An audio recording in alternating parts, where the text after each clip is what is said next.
I wanted to take a moment here at the outset to explain why I've decided to begin creating content, and a bit about what I believe and what you can expect from this channel moving forward. It's my opinion that we're living in a profoundly sick world.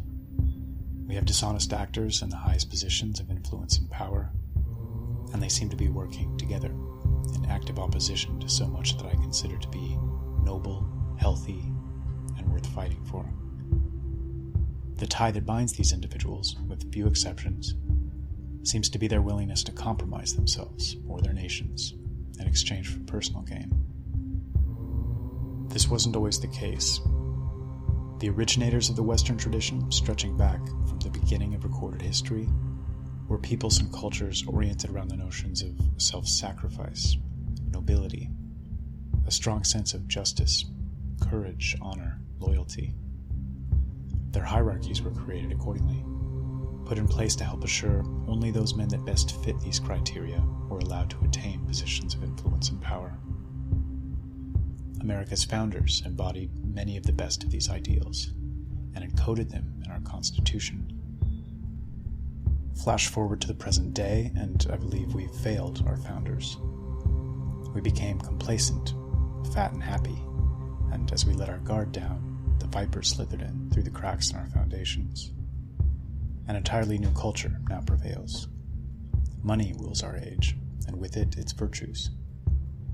In place of self-sacrifice, we practice other sacrifice. In place of nobility and a lofty conception of existence, we've become petty, small, constrained in our thinking. The heroic ideal in the West has been replaced with that of the merchant. Our idealism replaced with cynicism. Those who invent, create, produce, or in some way add real value to society have been increasingly marginalized and devalued in favor of parasites and swindlers, a class of middlemen not only averse to hard work, but outright condescending towards those that engage in it. Our politicians are bought and paid for. Modern science has bowed to popular culture and begun to deny biological realities so obvious that a child could spot them at a quick glance. Our cynical scholars and historians speak dryly and clinically, so divorced from the type of energy and passion on such masterful display in works like the Homeric epics and the Greek tragedies, that they've managed to churn out entire generations that now view history as a lifeless novelty of little import or relevance. We've allowed our language to be muddied, our systems and structures to be corrupted. We've elevated intelligence over wisdom in our value structure, as we've simultaneously shifted our definition of intelligence from innate problem-solving ability and reasoning power to a concept synonymous with education. Education, in the meanwhile, has in many cases become virtually synonymous with indoctrination, with students no longer being taught how to think and process the world critically and independently, but rather how to absorb and memorize a list of subjectively selected facts and opinions, and then prove their ability and willingness to parrot them on command. The less we're able to recognize and respect those that still practice the art of thinking, the more we're prone to mistake mere pretentiousness for intellectual capability, and thus create an entire class replete with a shameless arrogance that we then mistake for justified confidence. It's become trendy to embrace the notion that humanity has steadily marched forward in a linear fashion, becoming better, smarter, wiser, universally improving with the passage of time. Technologically speaking, we have walked a linear path forward, though as our focus on the external causes a wealth of new gadgets and conveniences to spring into being, we've increasingly neglected the internal. We've never been more surrounded by unhelpful distraction. There's never been a point in recorded human history in which our very systems and structures were more oriented towards the development of distractions. Life is essentially meaningless, so goes the prevailing narrative. So why not devote ourselves to seeking instant gratification and a short-sighted worldview? Reductionist science teaches us that we're nothing more than a composition of small particles, pure accident, chance, coincidence, a brief and meaningless combination of matter, soon to evaporate for eternity into the void. Modernity seems obsessively stuck in the trees, while the forest waits patiently to be recognized. At any given moment, whether we know it or not, whether we like it or not, mankind is being shaped, molded, according to the highest values predominating in society at large. In the past, our collective conception of God created these highest values. Today, it's the almighty dollar that creates them. Many now equate their value as human beings with their net worth. We inwardly reorient ourselves in favor of those traits and tendencies that lead to the greatest gain and allow us to climb this ladder and draw us closer to our new God. In the process, all has been flipped on its head. Where formerly we strove upwards, towards a loftier set of virtues and ethics, manners of thinking and living, we've now entered freefall. Greed, showmanship, manipulation and deceit, conspiracy, and a petty brand of psychopathy. These are the traits maximized by our current economic, social, and political structures.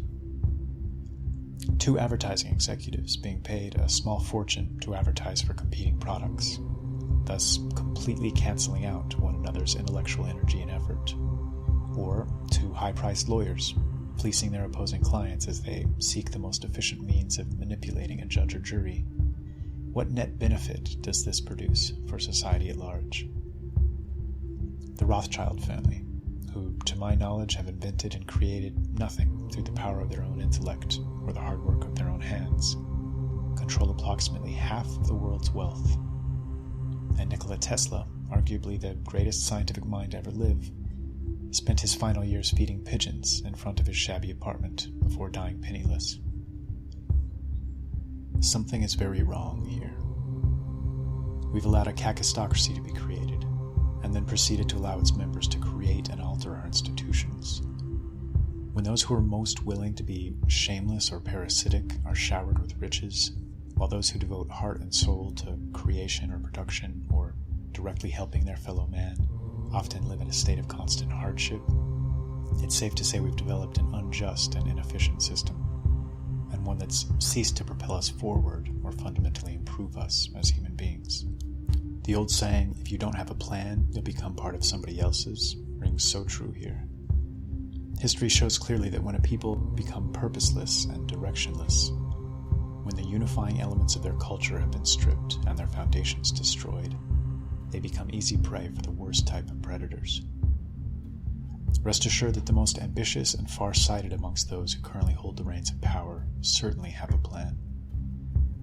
Whether it's an organic happening or conspiracy, the destruction of all that makes a nation strong and free seems to be an integral part of this plan. We are here to be nasty. The most sick and confused have become our new culture's standard bearers, hyped by a complicit media intent on painting them as revolutionaries and trendsetters of a new age. Our new religion is essentially degeneracy.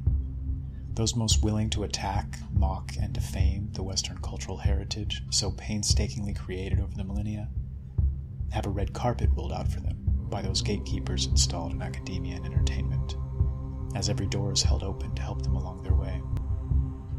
Those who dare to speak in favor of the collective wisdom of countless generations that came before us find their way blocked, doors shut in their face, and often find themselves facing angry, hateful, robotically chanting mobs, organized by shadowy groups funded to the tune of billions of dollars, all with a singular purpose: to destroy. You know, and mark my words, that's the sounds of the barbarians pounding at the gates. Right. In short, we've become a poisoned people.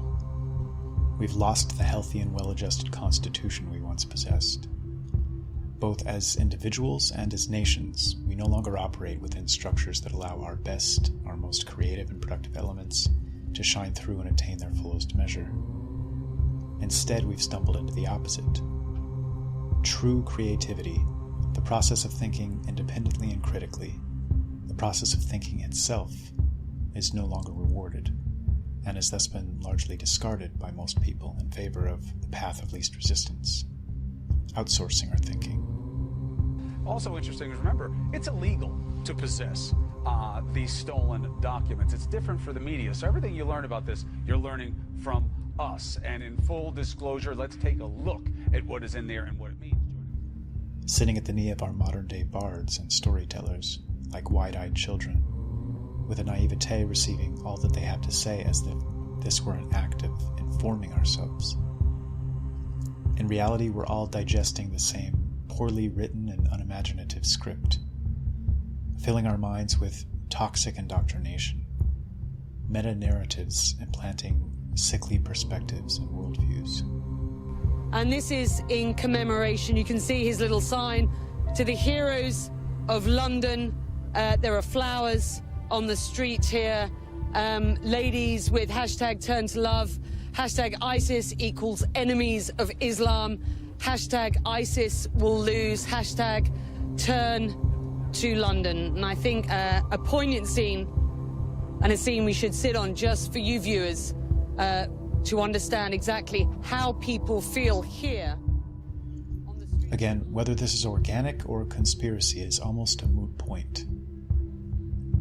The key here is that an environment has been created that seems to be turning us into pitiable caricatures of what we're capable of being. The further one travels down the red pill path, for lack of a better term, the more angry and depressed they're likely to become, and the more emotion is likely to play a role in their thought and speech. I can sympathize and relate, to put it mildly. While the energy behind this emotion can be extremely useful, the feelings of rage and hate themselves are counterproductive. Love is the motive force that makes a balanced and harmonious world go round, whereas hatred turns us into small and ugly creatures. Let them have the monopoly on hatred. I believe our role to be one of taking stock of the situation from a broad perspective and then focusing on solutions. A surgeon feels no hatred towards a cancer to be excised, but rather with a calm mind and steady hand simply sets about to do what needs to be done.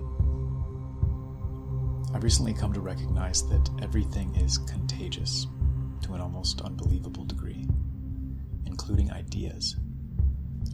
When a person immerses themselves completely in any specific field of knowledge, they're often rewarded with a totality of context that allows them to fully flesh out ideas, to create mature, evolved expressions of root concepts. When this idea is tossed out into the ether, if it resonates, it spreads like wildfire. Despite the best efforts of a few corrupt souls in Silicon Valley, this is precisely what many of us are doing at the moment. All across the web, and specifically content creation platforms, we're working together in a symbiotic way to take those first tentative steps into the unknown, and we're beginning the process of mapping it out.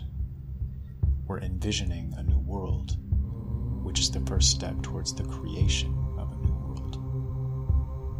Each of us is able to build upon the foundations of one another, and little by little, something very real will come into being.